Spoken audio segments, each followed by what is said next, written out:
میں آخری سفر میں ان کے ساتھ تھا. مجھے یاد ہے کہ 30 ستمبر کو ان کا ایک جلسہ تھا ایبٹ آباد کے ہاکی گراؤنڈ میں. میں اس جلسہ میں بھی ان کے ساتھ گیا. بنوں میں شہادت سے صرف 6 دن پہلے ایک جلسہ تھا، 1 یا 2 اکتوبر رہی ہوگی، اس میں بھی میں ان کے ساتھ تھا. پشاور قصہ خانی بازار میں جلسہ تھا، اس میں بھی میں ان کے ساتھ تھا. اور یہ جو آخری سفر انہوں نے کیا جنگ سے، جب وہ قومی اسمبلی کی طرف جا رہے تھے، تو میں نے ان سے درخواست کی کہ میں بھی ساتھ چلوں. تو فرمانے لگے کہ گھر میں بہت مہمان آئیں گے، تم ان کا خیال رکھو. تم میرے ساتھ چلے جاتے ہو، گھر میں مہمان آتے ہیں، ان کو کوئی سنبھالنے والا نہیں ہوتا. تو مجھے یہ بات ذرا بوجھل سی محسوس ہوئی کہ پچھلا سارا سفر میں نے ساتھ کیا ہے، کوئی ایسی بات نہیں ہوئی، لیکن مجھے انہوں نے اس دن ٹھہرنے کا کیوں فرما دیا. تو خیر ان کا حکم تھا تو میں رک گیا. اور ہماری اس دن فیملی میں ایک شادی کی تقریب تھی. اس شادی کی تقریب کے لیے ایک بڑی گاڑی فیملی کے لیے انہوں نے چھوڑ دی کہ فیملی اس میں شرکت کے لیے چلی جائے، اور وہ خود چھوٹی کار میں، کہ میں قومی اسمبلی کے اجلاس میں شرکت کے بعد، سیکیورٹی نہیں تھی ان کے ساتھ اس دن وہ جو بڑی گاڑی تھی ڈبل کیبن، وہ فیملی میں ایک فنکشن تھا، اس کے لیے انہوں نے اس کو چھوڑ دیا. وہ بلٹ پروف تھی؟ نہیں، بلٹ پروف نہیں تھی، لیکن وہ گن مینوں کا ایک اسکواڈ تھا ان کے ٹھیک ہو ساتھ. گیا. تو وہ گھر سے روانہ ہوئے، اور عصر مغرب کے درمیان میں ہمیں اطلاع آئی کہ ان پہ حملہ ہوا ہے. کہاں پہ؟ ہم اس وقت گاؤں جانے کی تیاری کر رہے تھے، تو اطلاع آئی کہ ان پہ حملہ ہوا ہے. تھوڑی دیر میں نے پھر رابطہ کیا تو مجھے میرے ایک دوست نے بتایا کہ حامد میر صاحب، چونکہ ابو جی کے اچھے دوست تھے، تو انہوں نے کہا حامد میر صاحب پیمز ہاسپٹل سے واپس آئے ہیں، تو وہ کہہ رہے تھے کہ یہ مولانا اعظم طارق نہیں ہیں، تو یہ کسی اور شخص پہ حملہ ہوا ہے. تو تھوڑی تسلی ہو گئی کہ ہو سکتا ہے افواہ پہنچی ہو ہم تک. تو اس وقت تو میرا خیال ہے موبائل وغیرہ بھی نہیں تھے کہ رابطہ کر سکیں، اور 2003 کی بات ہے. موبائل تھے لیکن اس کا نیٹ ورک زیادہ وسیع نہیں ہوتا تھا. انسٹا ون، پاکٹیل، نوکیا، اس طرح کے چلتے تھے. حضرت کے پاس تھا موبائل؟ ان کے پاس تھا موبائل، لیکن ظاہر ہے ہم کال کر رہے تھے اور آگے سے کال اٹینڈ نہیں ہو رہی تھی. صحیح ہے. پھر میرے والد صاحب کے جو اسلام آباد میں ہمارے پارلیمنٹ لاجز میں سیکرٹری رہتے تھے، انہوں نے وہ کال اٹھائی اور بتایا کہ مولانا پر ہی حملہ ہوا ہے اور میں پیمز ہاسپٹل میں جا رہا ہوں. تو مغرب کی نماز کے آس پاس انہوں نے کنفرم کیا کہ وہ شہید ہو گئے. اس سے پہلے ان پہ بہت حملے ہوئے، اور ہر حملے کے بعد ہمیں یہ خبر ملتی تھی کہ اللہ تعالیٰ نے ان کو زندگی دی. آپ لوگ کہاں تھے اس وقت جب یہ شہادت کی خبر ملی؟ جب یہ شہادت ہوئی تو کچھ فیملی کے لوگ گاؤں میں شادی کے لیے جا رہے تھے، میں پہنچ گیا تھا، تو میں پھر وہاں سے واپس آیا. اور اس سے پہلے جتنے بھی حملے ہوئے تو اللہ تعالیٰ نے ان کو ان حملوں سے بچا لیا. تو جس طرح ہر حملے کے بعد ایک بچنے کی خبر اور ان کی نئی زندگی کی خبر ہمیں ملتی، تو اس مرتبہ بھی ایک بڑی امید تھی کہ اللہ تعالیٰ نے بم دھماکوں سے اللہ نے محفوظ رکھا. راکٹ لانچر ان پہ فائر کیے گئے، اس پہ اللہ نے ان کو محفوظ رکھا. اچھا، یہ جو راکٹ لانچر سے ان پہ حملہ ہوا تھا، تب بھی وہ قومی اسمبلی کے اجلاس میں ناموس صحابہ بل پیش کرنے ہی جا رہے تھے. ان پہ حملے کتنے ہوئے؟ 13 حملے ہوئے. 13 حملے. اور یہ حملہ ہوا تھا جو شہادت کا سبب بنا، تو یہ تھوڑا سا حملے کی بتائیں گے، ذرا ڈیٹیل بتائیں گے کس طریقے سے ہوا تھا؟ لوگ بائک پہ تھے یا کیا تھے؟ جگہ کون سی تھی ایگزیکٹلی؟ یہ جگہ گولڈا ٹول پلازا ہے. ٹھیک ہے. جب آپ اسلام آباد میں داخل ہوتے ہیں تو جنگ سے جب آپ جائیں موٹر وے سے، تو آپ کا اسلام آباد داخل ہونے کا جو پہلا ٹول پلازا ہے وہ گولڈا ٹول پلازا ہے. ٹھیک ہے. تو وہاں ٹول پلازا کے ایک گیٹ سے ابو جی کی گاڑی کراس ہو رہی تھی، اور دوسرے سے لینڈ کروزر پہ حملہ آور کی گاڑی گزری.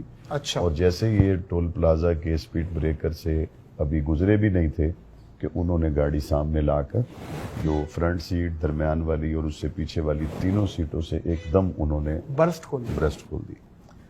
اور اس سے ان کے 3 گن مین اور وہ خود اور ان کے. اچھا، گن مین گاڑی میں موجود تھے؟ گن مین گاڑی میں تھے، لیکن ظاہر ہے کار میں اگر گن مین ہو بھی صحیح تو اس کو موقع نہیں ملتا. صحیح.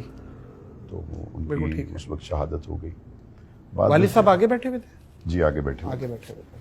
بلکہ والد صاحب رحمۃ اللہ علیہ اس وقت جس کتاب کا مطالعہ کر رہے تھے اور ان کی گاڑی میں جو دیگر کتب تھیں وہ آج بھی ہم نے اسی طرح محفوظ رکھی ہوئی ہیں. وہ کتاب جس کا وہ مطالعہ کر رہے تھے اور جس کتاب کے درمیان سے گولیاں گزر کر ان کے سر، چہرے اور سینے پر لگی، اس کتاب کا نام تھا مناقب سیدنا امیر معاویہ رضی اللہ تعالیٰ عنہ. تو کاتب وحی سیدنا امیر معاویہ رضی اللہ تعالیٰ عنہ کے مناقب میں اس کتاب کو پڑھتے ہوئے انہوں نے جام شہادت نوش کیا. لیکن میں اپنی جو ان سے میں نے گفتگو سنی وہ میں آپ سے عرض کرتا ہوں. ہر قاتلانہ حملے کے بعد ہم خوش ہوتے کہ اللہ تعالیٰ نے ابو جی کو نئی زندگی دی، لیکن ابو جی سے جب بھی ہم نے جا کے پوچھا کہ اللہ تعالیٰ نے مہربانی کی، تو وہ ہر حملے کے بعد فرماتے مجھ سے پہلے میرے قائدین اور میرے ساتھی ناموس اصحاب رسول کے لیے، ناموس اہل بیت رسول کے لیے شہادت کے راستے دنیا سے چلے گئے. پتہ نہیں میرا کون سا گناہ ہے کہ مجھے ابھی شہادت جیسی نعمت نہیں مل رہی. وہ ہر حملے کے بعد کبھی انہوں نے یہ نہیں کہا. جب کراچی میں ان پہ حملہ ہوا تو ہمارے یہاں انجینئر الیاس زبیر صاحب تھے، اب تو وہ بھی کراچی کی ٹارگٹ کلنگ میں شہید ہو گئے. یہ بات انہوں نے مجھے خود بتائی.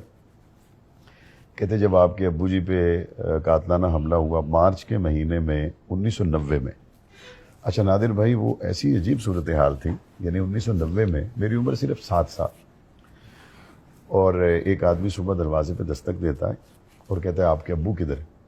تو میں نے کہا گھر پہ ہی ہیں. کہتا ہے ان کو بلاؤ. تو ابو جی بیٹھک پہ چلے گئے. ہم ناگن چرنگی کے ڈی اے فلیٹ کے سامنے رہتے تھے، ہماری رہائش تھی یہاں چھوٹی سی.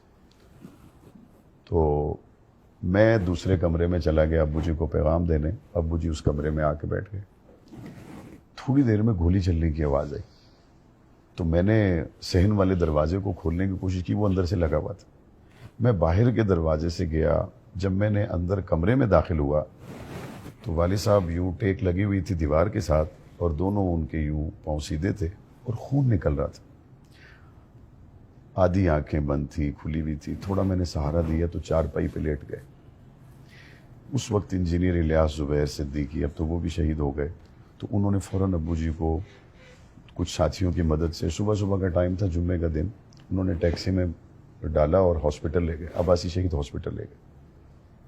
الیاس بھائی نے مجھے بعد میں بتایا، کہنے لگے کہ پہلے آپ کے ابو سے مجھے محبت تھی، لیکن سپاہی صحابہ کا میں باقاعدہ کارکن نہیں تھا. راستے میں آپ کے ابو جی کے ساتھ جو میری گفتگو ہوئی، اس گفتگو کے بعد میں آمادہ ہوا کہ مجھے اس تحریک کا حصہ بننا چاہیے. کہتے راستے میں مولانا کو ایک جگہ ہوش آیا تو ہم رو رہے تھے. تو مولانا نے کہا الیاس رو کیوں رہے ہو؟ تو میں نے کہا آپ کو گولی لگی ہے، پتہ نہیں آپ کی جان بچے گی نہیں بچے گی.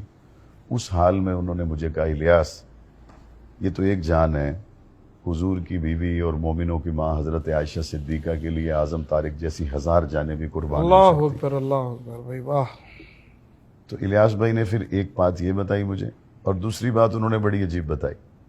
کہنے لگے کہ جب آپ کے والد صاحب کو میں اٹھانے کے لیے آیا اور باہر ٹیکسی کھڑی ہوئی تھی تو آپ کا بیٹھک کے اندر سے وہ کنڈی لگی ہوئی تھی، تو آپ کی والدہ دستک دیتی تھی وہاں سے اندر پہ صحن سے، اور پوچھتی تھی کہ مولانا کی طبیعت اب کیسی ہے، مولانا کی طبیعت اب کیسی ہے. جتنی دیر میں ہم نے ٹیکسی منگوائی، ان کو گاڑی میں رکھا، تو وہ دروازے کے پیچھے سے آواز کے ذریعے پوچھتی رہی اب مولانا کی طبیعت کیسی ہے، اب مولانا کی طبیعت کیسی. آپ اندازہ کریں کہ ایک خاتون جس کے بچے چھوٹے ہیں، بہت بڑی بات اور ہے، اس کے گھر والے کو گولی لگی ہوئی. تو الیاس بھائی نے مجھے کہا ہوش میں ہی نہ ہو بندہ.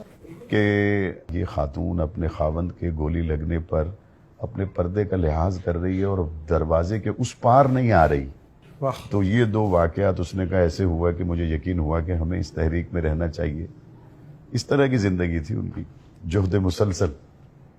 کیا بات ہے، کیا بات ہے. اللہ پاک درجات بلند کرے. آمین. اور جس کاز میں شہادت ہوئی ہے، ظاہر ہے اس کاز میں ہر مسلمان ایک ہے، ایک پیج پہ. بے شک ایسے. آج کے دور میں حضرت ہم آہنگی کیسے ممکن ہے تمام مسالک میں؟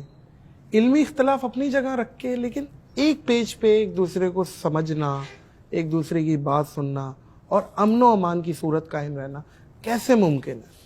دیکھیں نادر بھائی، دنیا میں ایک مذہب موجود ہے جس کو عیسائی مذہب کہا جاتا ہے، ٹھیک ہے، وہ ہمارے نبی کریم صلی اللہ علیہ وسلم کو نہیں مانتے. مسلمان اور عیسائی دنیا میں رہ رہے، یہودی نہ ہمارے نبی صلی اللہ علیہ وسلم کو مانتے اور نہ عیسائی، نہ وہ حضرت عیسیٰ علیہ السلام کو مانتے. بے شک نہیں مانتے. وہ بھی دنیا میں ایک مذہب ہے اور وہ رہ رہے.